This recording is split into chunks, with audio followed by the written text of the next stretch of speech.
Right, so we're going to start off talking about the top stories. The first one being match of the day. But before we go in, just want to say this isn't question time. It's not the Houses of Parliament. We ain't talking about what he says and why he said it. Yeah, that's fun. I'll start off by just saying he's a bit of a dick.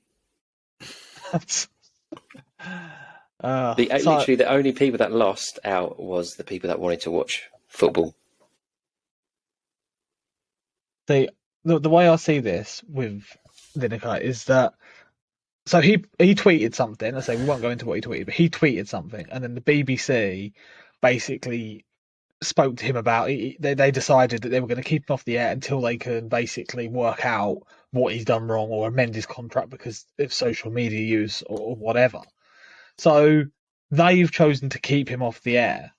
So I don't get how that. Okay, Ian Wright and Alan Shearer, they've all decided in protest to come off the air. But other than sending a tweet, which I think that anybody has the right to freedom of speech to tweet what they want. If you broadcast it on the BBC network and it's against BBC terms and conditions, then I agree and I think that that's wrong. But I just think it's outrageous the way they've reacted, regardless of what was said. That's my view on it. I know this is backward, but Arsenal are actually sponsored by Rwanda, and I don't see a problem with it. I sounds like a lovely country if you ask me. But I will ask you, right, Hughes, if one of your mates was like, "Oh, mate, they've treated me bad here. I ain't going in tomorrow," and you just went, "You know what? Neither am I." They'd be like, "Right, you can both fuck off." Yeah, I mean, I'm not arguing for sort of Ian Wright and Alan Shearer, but for Lineker, he was told that he wasn't to come in. Right, he was basically told, you're not going on air.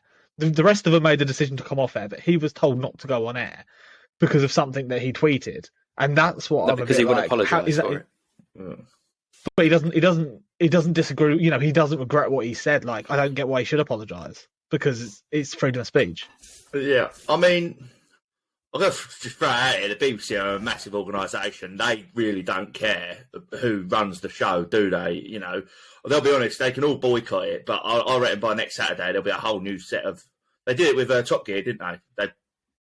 I know it was not under the same circumstances, but they'll just sort of pick anyone. So this is a bit of a follow-on question that is a bit of a surprise to my co-hosts. Who would, if you had to pick 3 people to revamp it, who would be the 3 pundits? They don't necessarily have to have anything to do with football. Who would you like to see in charge of Match of the Day next week? Well, just one, or three people. Well, normally you get 3 on the panel, don't you? Oh, that's a toughie. Oh, I'd love to see on there because I just think he's the greatest. He's the greatest pundit ever. Is Ali McCoy. Go on. Ali McCoy, yeah. Yeah, I do. He's just brilliant. I'd have the TalkSport people. Would you? What, Alan Brazil? I'd have Ray Parlour. I love Ray Parlour. Shout out for the Romford Pele. He's brilliant, mate. I follow him on Instagram, and mate, he's hilarious. I tell you, he would be funny. I just feel like if you had the TalkSport host, right? So I don't listen to loads of TalkSport, but I do listen to it in the mornings when I'm travelling to work and that because I like to hear listen to it all and that obviously. And it just sounds like Alan Brazil and all that. They just once it hits about 12 o'clock, they get the beers out. Yeah, exactly. And they'd be pissed by the time Match of the Day starts. They wouldn't be able to do it. I'd be well happy with that. McCoist, Brazil, and is it Goldstein? Get them 3 on. Yeah, I'd want Peter Crouch on because I think he's a great pundit, even though he's funny as well. To be fair, I'd like Peter Crouch. I think I'd have Peter Crouch. I'd have Micah Richards because I think he's brilliant as well. He's entertaining. Peter Crouch, Micah Richards, and I'm going to throw out Laura Woods because I think she's funny. All right. Who's the one that does the Champions League stuff? Kate Abdo. Oh, yeah, she's in. Yeah, she's quite funny as well. Why she in, Bill? Couple of reasons. Do you know what? I would go with a double act of Micah Richards and Roy Keane because I think together they are comedy gold. They are comedy gold. And then you could throw anyone you want in alongside them. It'd just be entertaining, wouldn't it? But that was just sort of one of the things I thought would be quite funny to mention. Who would you know, take over? I'd like to know as well. Obviously, I know this is going to have to be like put out there and then come back. But how many people actually enjoyed Match of the Day like last night, this morning? Because I watched it and I thought it was terrible. I thought it was boring. I thought it was 20 minutes. I'm not going to get any of my life back. I didn't mind it. I didn't see the point of it.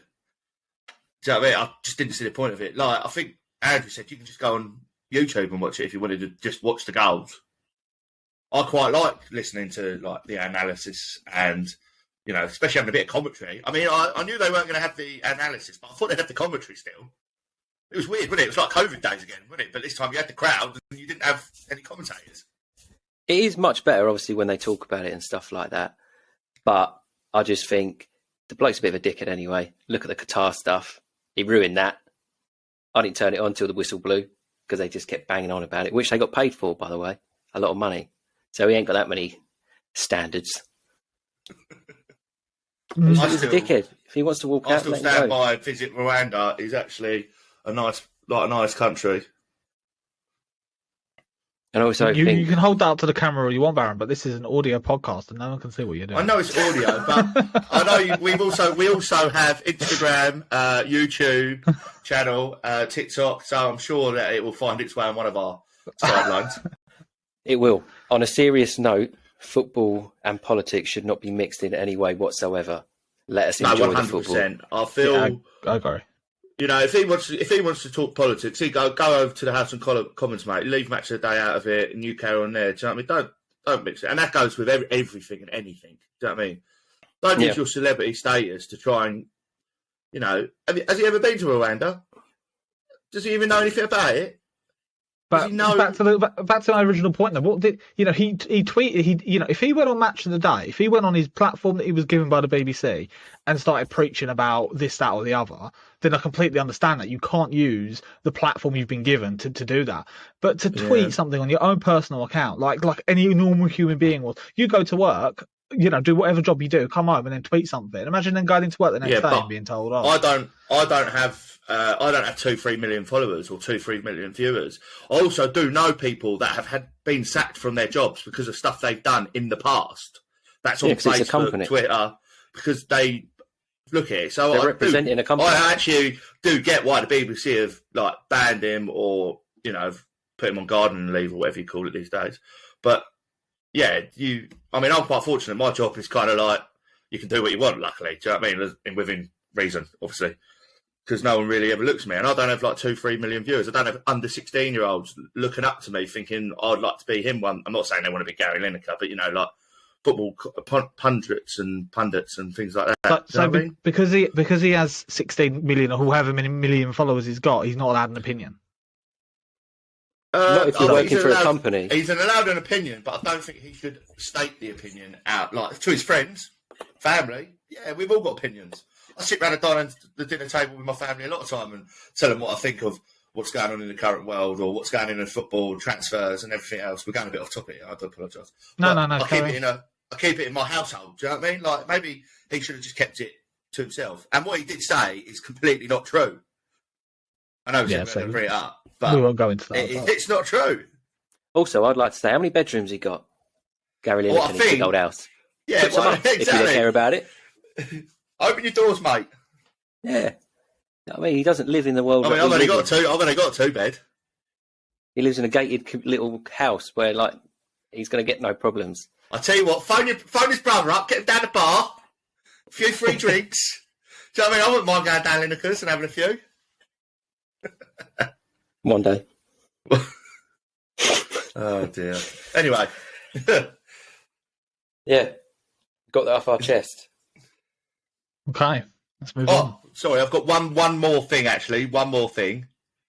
Will we see Match of the Day on the BBC again, or do you think an ITV or Channel 4 will jump on this now and try and steal the rights? Do you know what I mean?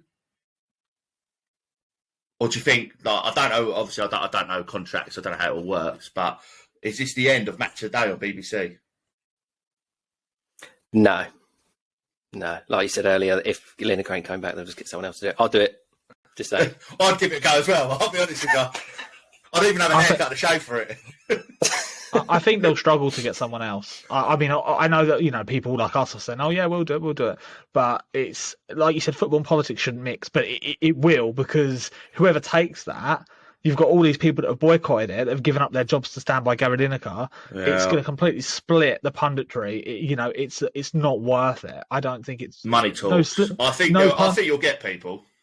Because if a pundit joins Match of the Day, other stations might look at that in support of Gary Lineker and then not hire them. Like, long term, is it worth, a quick payout? Is that worth your whole career? I don't know how many people are going to jump on that. Isn't Gary Lineker the highest paid person in the BBC? Yes. Presenter. Yeah. I mean, how much money is he getting? I'm sure there's people out there that like Jimmy Bullard. Do you know what I mean? I bet he'd jump at a chance. I'm not, I love Soccer AM, don't get me wrong, but it's a bit of a Mickey take programme, isn't it? Let's be honest. I think he would jump at a chance of being like Match of the Day presenter. He wouldn't get that money, though. Yeah, he wouldn't get that money. He wouldn't get that money, but he'd get a lot more, I reckon. If we're all honest, right? If we're all honest, whoever hosts it, if you watch Match of the Day, you're going to watch Match of the Day, whoever's on it. Yeah. I mean, I still watch a bit of Top Gear now and again, and it's nowhere near as good as what it used to be. We all still watch Gillette Soccer Special, even though we all moaned about them getting rid of I watch BT Sport. All that. Well, to be fair, I don't mind a bit of BT Sport. I sometimes put that on, depending on if I'm round the like Mrs.'s parents' house. They don't have Sky, so they only got the BT, so I'll have that on. I don't mind it. But I mean, the difference though with Gillette Soccer Special is that all you've got is them talking. So if you don't like them talking, why are you watching the programme? But with Match of the Day, yeah, like you said, it doesn't really matter who's on it. You're there to watch the highlights. You get the interviews from the managers afterwards. Like, there's actual content. But yeah, to watch Gillette Soccer Special, watch people talk for hours that you don't like, it's just, why would you do it? I'll be honest with you, I quite like some of them now, because a bit like Clinton Morrison, he's so like, I'm going to say this as politely as I can, he's so like common and muck, I feel like it's like one of us talking, do you know what I mean? Same with like Jamie O'Hara, he might be a bit of a Spurs prick, but he is entertaining to listen to, because he does chat absolute waffle, and I've got time for that. This is me, I'm so royal, and you all wanna be round. Yeah, you all wanna be round. Round a champion, a champion. I got tons of soul on my true collective ball. Famous, also famous, #1.